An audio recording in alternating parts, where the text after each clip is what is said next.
Welcome to episode 7 of the Kindness Objective podcast. For those who don't know who I am, my name is Melissa Marquais, and I am the founder of TKO. We're a nonprofit that is combating bullying in our schools, our workplaces, and our communities. And joining me today is Horatio. Thank you so much for being here, and I'm so glad that you are here. Oh, thank you. It's my pleasure. So Horatio is one of the nicest people you'll probably ever meet in your life. And his life has not been without struggle. He has grown up as a young autistic man and definitely faced a lot of bullying in school. And that's why he's joining us today to talk about that. Thank you again. I appreciate you doing this. Oh, thanks. So first, I'd like to understand, I know that you have Asperger's. That's correct. Okay, so as someone living with Asperger's, I know that there are certain things that are different for you than maybe other people. And I would love for you to touch on what those differences are and how they impact your life. Well, basically, growing up with Asperger's, I had a lot of struggles because, I couldn't communicate well with different people. I had trouble eye contacting different people, and then once I had got the help going to different therapy sessions, it really helped me try to understand more how to communicate with different people out here in the world. So, how did that impact you in school in particular when it came to the kids that were in your classes? Well, they started looking at me different, pointing out my differences because, I wouldn't talk to them. I was like withdrawn from the other kids because sometimes when I was in elementary school and we like go out to recess and things, sometimes I would just be by myself off in the corner and just do my own little thing I had going on. Was that because you were shy or that you didn't really understand how to communicate with them? It wasn't that I was shy. It was just that I was like kind of a little afraid, but I wasn't that afraid because, I would like play with the other. I had friends though. Don't get me Yeah. wrong. I had friends, but I just didn't know how to communicate well with the other kids. So, when did the bullying start? Actually, when I was in sixth grade, when I was going into junior high, And what happened at that time? that's when the bullying started happening because, like kids would call me different type of other names and curse at me and like shove my head in the toilet saying I was worthless, didn't know any better, and nobody liked me. And that just made me feel made my self-esteem kind of low. Like Yeah. I just couldn't handle it. I can't even imagine going through that. You said that they tried to put your head in a toilet bowl? Yes. And how did you have to like fight them off at that time? Like what exactly happened? That's awful. Well, I had to like fight this one kid when I was in sixth grade, and then the teacher had called my parents. But luckily, I didn't get in trouble because I told my mom what all had happened, and then we had went up to the school and tried to tell the staff members, and then somehow they got it settled. So they actually did something about it, it sounds like, at the school. Yes, this continued all throughout middle school. I'm so sorry that you had to go through that. That is traumatizing, and it's something that stays with you for a lot of people for the rest of their life. And like you said, it definitely hits your self-esteem and it makes you feel worthless. And were you, as a young child, after that incident, were you afraid to go to school? Yeah, I was afraid to go to school because I was trying to look into this online school called K-12, but then that took over a year for me to enroll into the school because that was prolonging me, so I had to stay out for a whole year, and that kind of pushed me back a grade.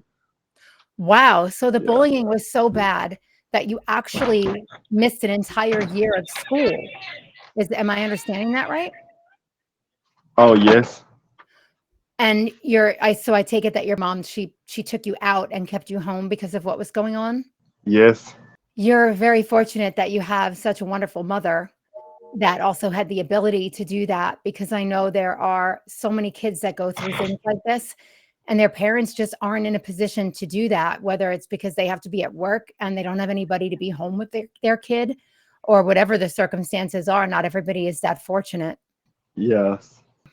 When I had told you about the story of Isabella Izzy Tishner, that kind of really like touched me because I'm autistic like her, and then me and her and I have both been treated the same way, and it kind of make me feel kind of more depressed because I actually felt bad for this girl because she was just like me in so many ways. I know you have a very big heart. That's clear from every conversation that we've had so far. And for those who aren't familiar with Izzy and who she was a little girl, 10-year-old girl. And tragically, she ended her life, I believe it was 3 years ago, after being bullied in the same ways that you were for being autistic. And you read Yeah. her story and you've been in touch with her mother. And this really touched your heart in big ways. And you have made it very clear that it's important for you to honor her life, Oh yes.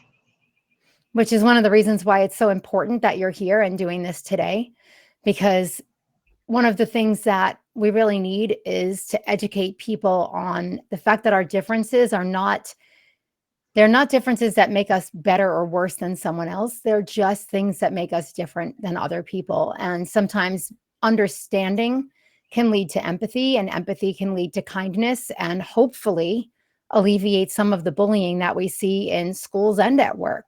So I really do appreciate you speaking out on this. I'd love to hear more about your experience with just kids your age, kids in the neighborhood. Did you have any issues with that, or was it mainly in school? It was mainly in school.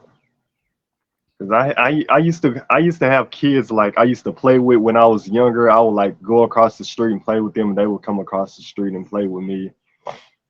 That was like back in 2013. I stopped seeing them when I was like 13, 14 years old, and I haven't saw them since then. Did they move or something? No, actually, we had moved. We moved to Cedar Hill, Texas. I got you. And the older you are, it is harder to make friends because kids have their little cliques of friends and they always look at the new kid as the target. And I actually was just talking with my own son about that the other day because there was a kid that started fourth grade at his school and he was new and the kids were terrible to him. And my son was really heartbroken over that. And he came home crying and we reached out to the school to help this boy. And, but as a new kid in a new neighborhood, that definitely adds a layer to it, doesn't it? Yeah, it does. Makes it harder for Because it sure. sounds like your son has a big heart too. He does. He is a lot like you, where if he hears about somebody hurting or somebody who's been mistreated, it really impacts him for a long time and it stays on his heart and he wants to do everything he can to fix it. So he definitely has a heart like yours in that way. A lot of the times we talk about how things like this impact us going through the bullying, but now as a mother, I can see things from a different perspective. And if I were seeing my kid go through this, it would be a horrible thing for me on a completely different level and in a completely different way. How did this impact your mom watching you go through that?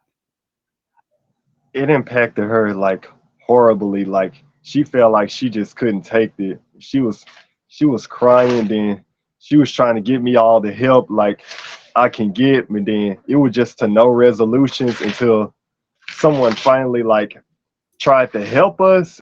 Like she just couldn't take it anymore. She was trying to do all she can, and then somehow it was just like to no results. And then once I had got to high school, that's when she was just trying to enroll me into this online school because she felt like she just couldn't take how people was treating me. Yeah, that's as a mother, I'm trying to put myself in your mom's shoes here for a second. And I would feel so many emotions. I would be sad and I would be angry. I would be feeling helpless and hopeless. I can't imagine all the different emotions that your mother felt like a wave coming over her. When I was in school going through similar things, we didn't have online school. So it wasn't even an option. So that's tough. But I didn't realize that with the K through 12 program, that there's like a wait period of a year. That really puts you in a tough spot. Yeah, oh yeah, it did. So at what point did your mom pull you out of school for the Yeah, year? for high school back in the 2014, 2015 school year. And was it like right at the beginning of the year or was it midway? Do you remember? Oh yes, it was like the first day of August. And so that's like when you first start school there, right? Yes. Yes. So a whole school year missed. because of these kids, and an entire year of your life that was set back because of these kids and their cruelty. And I know that you said in elementary school in sixth grade when that happened, the school did step in and help, but it sounds like it started again in middle school at a different school and continued into high school. Did those schools not step in and help at 'Cause, all? Or you know, I didn't really have that much problems back in elementary school. It was just in junior high that I had like a lot of problems I was dealing with every single day on a daily basis. And actually, at one point, like we tried to tell the principal, but he was no help at all. But when we had actually the vice principal, he was no help at all. And once we had told like the other, like the receptionist and the principal, they actually did kind of step up and help. but it didn't resolve it. The kids continue to do that anyway, regardless of the school trying to step in. Yes, So it sounds like, and a lot of the times I hear like, oh, well, the school stepped in and they tried to help, but it continued. That leads me to believe that the consequences for these things aren't harsh enough. Because if the consequences were harsh enough, then when that principal, vice principal stepped in and did something, it would have resolved it. So was it kind of just like a slap on the wrist, like be nice, or was there a suspension that happened, or nothing like that? it was nothing like that. It was just kind of like they would call them to the principal office and just tell them to like be nice and just don't do this anymore or you're going to be suspended. It was not like kind of harsh enough. Like they didn't get suspended, they didn't get expelled, like they didn't get no type of like harsh treatment. If they had, it would have ended. And I think that that's something that we really need to look at when we're talking about the bullying and the cruelty that goes on in school. A slap on the wrist for these kids isn't going to do anything. They're literally going to be like, okay. And then they're going to laugh as a group together with their friends, and they're going to do the same thing again tomorrow. And we see this over and over and over again because the consequences are not harsh enough. Did they bring the parents in, or do you not know? Oh no, they didn't bring the parents in. No, So it was they just kind of like different people that was like mistreating me every year. It wasn't the same people, it was different people each year. Was there ever a time, I'm trying to think of how to ask this in a way that makes sense. Was there ever a time that certain kids that were doing this to you were brought into the vice principal's office and told, like, you can't do this? Was there ever a time where any of those kids did stop what they were doing because of those conversations? Yes, they even had to bring me in with them at one time. And then a teacher that was like our teacher in class she had to come in as well. Had she seen what was going on, that teacher? Yeah, she was aware of it. Yet she didn't go to the school or the principal to tell them what she had witnessed. You went to them. And so these teachers, if you're witnessing these things happening in your classrooms, why is it that someone else has to bring it to the attention of the administration? And why aren't you doing something about it? That teacher should have been the one to go and handle that, not a child. Uh, We're just going to turn a blind eye and we're going to pretend this isn't happening, even though I'm witnessing it. Because when I'm called into the vice principal's office and they ask me about it, yes, I've seen it, but you said nothing, right? Like, that's just not okay. no, it's not. Is that your dog? Oh no, that's some other dog just I 2 blocks down from mine. think that dog in the neighborhood is like, yes, I agree with this. I absolutely agree with this. The dog wants to be on the podcast. Well, dog, we hear you and we agree with you too. But if I'm thinking about sixth grade and there's a group of kids in a principal's office who are mistreating me, and now I have to sit there and have this conversation knowing like they're going to be like, oh, you're a tattletale because that's sixth grade. That's what they call you. That must have been very uncomfortable. Oh yeah, it was. Do you remember how you felt? Like, if you think back to that, can you remember how you felt? Oh yeah, I felt like a rage of emotions. I was like crying out my eyes and like feel like I couldn't take it anymore. I just wanted to transfer and then feel like I was nothing I could do about it because I was like still like I was pretty young back then. Like I'm still young, but I was like pretty young back then where I couldn't do nothing about it. Yeah, it's tough when you're that age because your mind isn't even fully developed yet with the coping skills and cognitive abilities to really navigate those situations. And now it's like it's already hard enough to navigate, but now we're going to sit you in a room full of these people who are doing this to you and we're going to talk. That would be awful. I can't even imagine having to do that now, let alone then. Was your mother there? Yes, she was there with like when I tried to tell them, but like she was there. Was she there for that meeting with those kids that you were in? Yeah, she was there for the meeting, but she was not in the room where like I was in the room with the people that was mistreating me and the teacher. She was like outside in the waiting area. That also is something that needs to change, because parents need to be included in what's going on with their kids. Our schools here, if you tell somebody at the school something that's happening, they won't even allow you to speak to the other parent or even tell you who they are, because I think they're trying to mitigate hostility between parents. But here's the thing with that. A couple of years ago, my son had a kid that was giving him a hard time in school. And my son's a tough kid, and he said to me, he came home and he said, Mom, he's like, I have no problem defending myself when it's like me and another kid, but it's like three kids in a group and I can't fight three kids. And I said, no, you can't. And I wouldn't want you to. And so when I reached out to the school, they were like, well, we can't put you in touch with the parents of these kids. We can't tell you who they are. And I'm like, this is ridiculous. So I went on Facebook and I put a post out there for our school district group, like on Facebook. I said, if you have a kid named, whatever in second grade at this school, please reach out to me. And somebody saw it and they told their friend, I think this lady's trying to talk to you about something with your child. And she reached out to me on Facebook Messenger and we called each other. And she said, I'm really sorry. She said, his dad was deployed. I'm having a really hard time since his dad was deployed.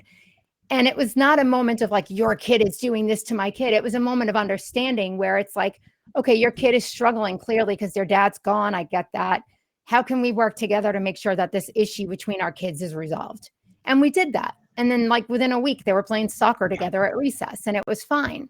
So I feel like the schools, they limit you and they don't allow you to work through things. It causes so many more problems. If you would just allow people to communicate, things can be handled. Yeah, not what I really think is like parents need to start teaching their kids at a very young age how to be more compassionate towards people because that's how we can like end like things like this. I agree with you 1,000,000%. And you're absolutely right. We have to teach kids compassion and kindness when they're really, really young before it gets to the point that they turn into these bullies like this, right? And that's one of the reasons why we're doing these workshops where kids can walk a day in someone else's shoes. Normally the podcast would be a bit longer, but we are having audio issues. So I'm going to go ahead and I'm going to thank you, Horatio, for coming on. And I'd love to have you come on again to pick up part 2 of our conversation. But for now, I'm going to go ahead and put this part 1 of our podcast session together out.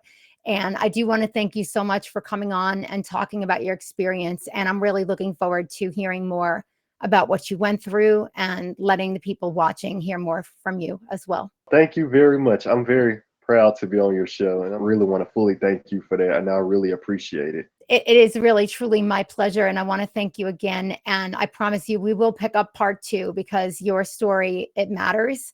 And the things that you bring to the table are important.